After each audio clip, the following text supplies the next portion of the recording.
నారాయణ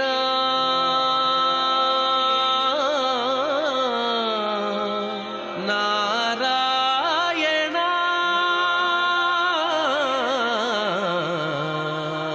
నారాయణ నీ నామమే గతిక కోరికలు మాకు కొనసాగుటకు నారాయణ. నీళాతుంగస్తనగిరితటీ సుప్తముద్బోధ్య కృష్ణం పారార్థ్యం స్వం శృతిశతశిరసిద్ధమధ్యాపయంతి స్వోచ్ఛిష్టాయాం సజనిగళితం యా బలాత్కృత్య భుంక్తే గోదా తస్యై నమ ఇదమిదం భూయ ఏవాస్తు భూయః. ప్రియ భగవద్బంధువులారా, ఈరోజు మన ధనుర్మాస వ్రతంలో 18వ రోజు. ఈరోజు చాలా ప్రధానమైనటువంటి రోజు. మన గోపీ జనం అంతా కూడా మన అమ్మ నీలాదేవిని మేల్కొల్పేటటువంటి రోజు. భగవంతుడు ఎప్పుడు కూడా కరుణా సముద్రుడు. ఆయన లోపల హృదయం నిండా కరుణ నిండి ఉంటుంది. ఆ కరుణ ఏం చేస్తుంది అనంటే, మనం ఏదైనా రక్షించాలి అంటూ ప్రార్థన చేస్తే వినేటట్టు చేస్తుంది ముందుగా ఆయన్ని. ముందర మన ప్రార్థనల్ని తాను విన్నప్పుడు కదా మన రక్షించేది ఆయన. ఇలా లోకంలో ఎప్పుడైనా పిల్లవాడిని బాగుపరచాలి, కాపాడాలి, కోరిన కోరికలు తీర్చాలి అంటే తల్లి మొట్టమొదట ఆ పిల్లవాడి మొరల్ని తను విని, తండ్రి ఎప్పుడైతే వినడానికి అవకాశం ఉంటుందో ఆ సమయాన్ని ఎదురు చూసి ఆయనకి మెల్లగా చెవిలో వేసి ఆ పిల్లవాడికి కావాల్సింది ఇచ్చేటట్టు ఏ విధంగా చేస్తూ ఉంటుందో, అందుకే పిల్లలు తండ్రి కంటే కూడా తల్లిని కదా ఎక్కువగా ప్రేమిస్తుంటారు. చిన్నపిల్లలకి అందుబాటులో తల్లి ఉంటుంది, తండ్రి కొంచెం గంభీరంగా కాస్త దూరంగా ఉంటాడనమాట. అయితే ఆయనకి ప్రేమ ఉండొచ్చు, కానీ పిల్లవాళ్ళ హితం కూడా చూసేవాడు కనుక కాస్త ఆ మాత్రం గాంభీర్యాన్ని కలిగి ఆ పిల్లవాడిని జాగ్రత్తగా పెట్టకపోతే స్వేచ్ఛావిహారులు అయిపోతారు పిల్లలు. అందుకోసం తండ్రి ఆ గాంభీర్యాన్ని చూపిస్తాడు. తల్లి వాత్సల్యపూర్ణ అయ్యుండి ఏది ఎప్పుడు వీళ్ళు కోరితే దాన్ని సమయం చూసి తండ్రికి చెప్పి పిల్లలకి అందేటట్టు చేస్తూ ఉంటుందన్నమాట. తండ్రితో చేరి ఉండేటప్పుడు మన లోపాలని మనం చెప్పుకోవడానికి మనకి అవకాశం ఉండదు. అమ్మ మనకి చెప్పడానికి అవకాశం ఉండదు, కానీ ముందర అమ్మ విడిగా దొరకాలి కనుక అమ్మ సన్నిధి విడిగా ఉంటుంది. అప్పుడు అమ్మ దగ్గర ప్రార్థన చేసి స్వామి దగ్గరికి వెళ్ళినట్టయితే పక్కన మళ్ళీ అమ్మ ఉంటుంది అక్కడ. ఇందాక చెప్పాను కదా, వచ్చాడు మనవాడు కాపాడు అని ఉంటుందన్నమాట. ఇది ఒక అందమైన క్రమం ఆగమాలు మనకి చెప్పాయి. అది ఆలయాల్లో మనం చూస్తాం. అది మన ఆండాళ్ళ తల్లి పాడి మనకు వినిపిస్తోంది. అమ్మ ఎప్పుడు స్వామిని వీడి ఉండేది కానే కాదు. కాక అమ్మకి స్థానం స్వామి యొక్క వక్షస్థలం అని అంటారన్నమాట. విష్ణు వక్షస్థల స్థిత అంటూ ఆమె నామాల్లో ఒక నామం. శ్రీ వెంకటేశ్వరుని తిరుమల కొండ మీద సేవిస్తే అక్కడ వేరే అమ్మ సన్నిధానం లేదు, ఆయనకు హృదయంలోనే అమ్మ వేంచేసి ఉంటుంది. ఏమిటి హృదయంలో పెట్టుకోవడం, ఎక్కడ చోటు లేనట్టు అని అనిపిస్తుంది ఆలోచించే వాళ్ళకి. అంటే అమ్మ ఆయనలో ఉండేటటువంటి కరుణా స్వరూపిణి కనుక హృదయంలోనే కదా కరుణ ఉండేది. తలలో ఉండదు జాలి, కాళ్లలో ఉండదు జాలి, చేతుల్లో ఉండదు జాలి, గుండెల్లో ఉంటుంది జాలి. ఆ జాలికి ప్రతిరూపం కనుక అమ్మని హృదయంలో చూపిస్తూ ఉంటారు మన వాళ్ళు ఇప్పుడు కూడా అన్నమాట.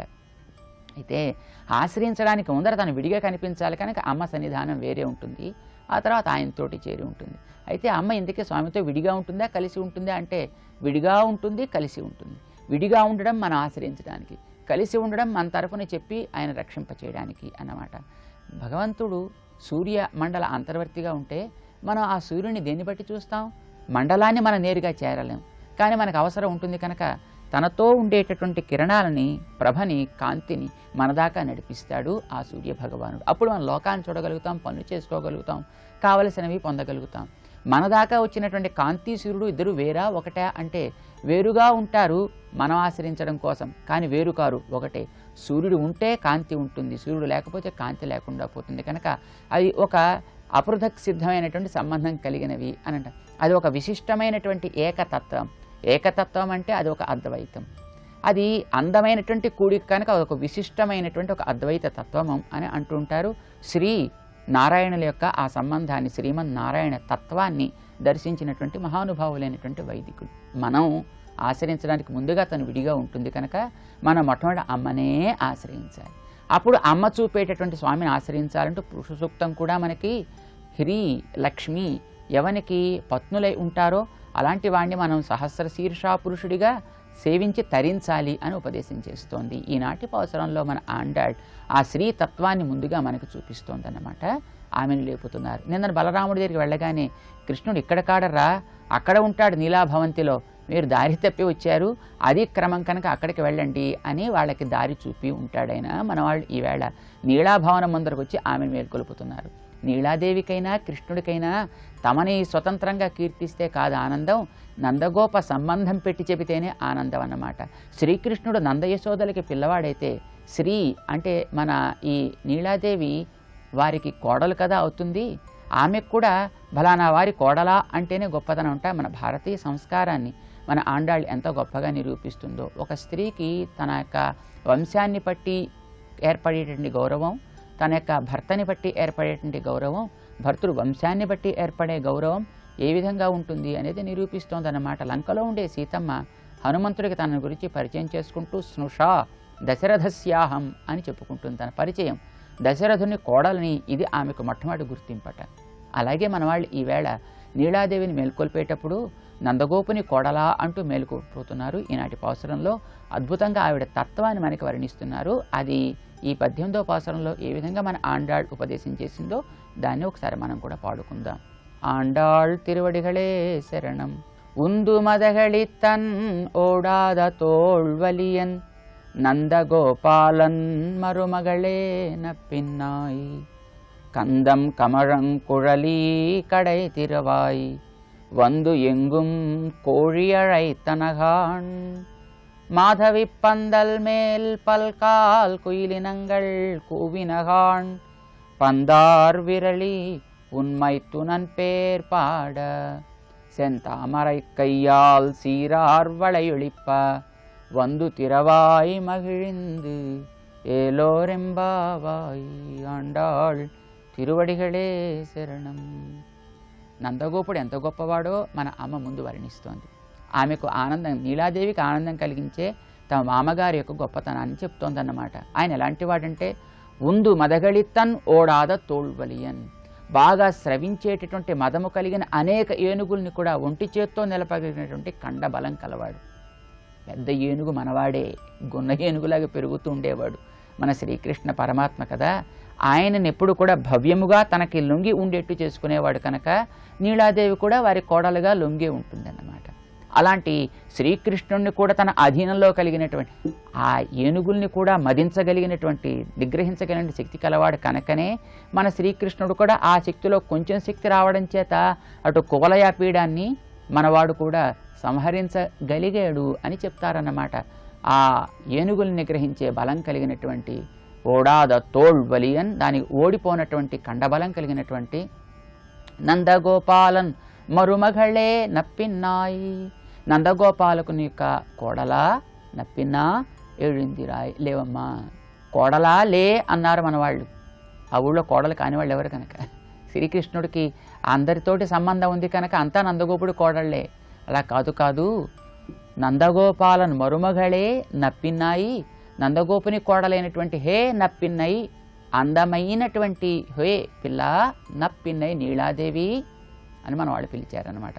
నందగోపాలన్ మరుమగళే నప్పిన్నాయి కందం కమళం కుళలి కడతిరవాయి, పరిమళించే కేశ సౌందర్యం కలిగినటువంటి ఆమె మన వాళ్ళు చెబుతున్నారు. ఆవిడ యొక్క కేశ సౌందర్యం చాలా గొప్పది. కేశము పురుష వశీకార సాధనం అని అంటారు. పరమపురుషుడైన పరమాత్మని కూడా వశం చేసుకోగలిగేటటువంటి యోగ్యత కలది మన అమ్మ. ఆమె ఏం చెబితే అది, ఎలా చెబితే అలా వింటాడు స్వామి కనుక అమ్మ యొక్క వాత్సల్యంలో తానెప్పుడు ఇమిడి ఉంటాడు.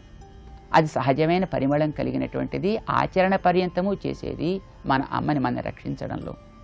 అమ్మ కడై తిరవాయి, ద్వారం తెరిచి లోపల ఉండేటువంటి స్వామిని మాకు ప్రసాదించాలి, మమ్మల్ని కటాక్షించాలి. తెల్లవారిందర్రా అని గతంలో మనకి తెల్లవారడానికి ఎట్లా గుర్తులు చెప్తున్నారో ఇప్పుడు కూడా అట్లా తెల్లవారి గుర్తుల్ని మన వాళ్ళు సూచిస్తున్నారు లోపల మన అమ్మకి. వందు ఎంగుం కోళి అழைத்தனகான், మన ఆండాళ్ పరమ వైదిక కుటుంబంలో జన్మించినది ఈమె, అవతరించింది. వైదిక కుటుంబాల్లో కోళ్ళు ఉండవు ఎప్పుడూను.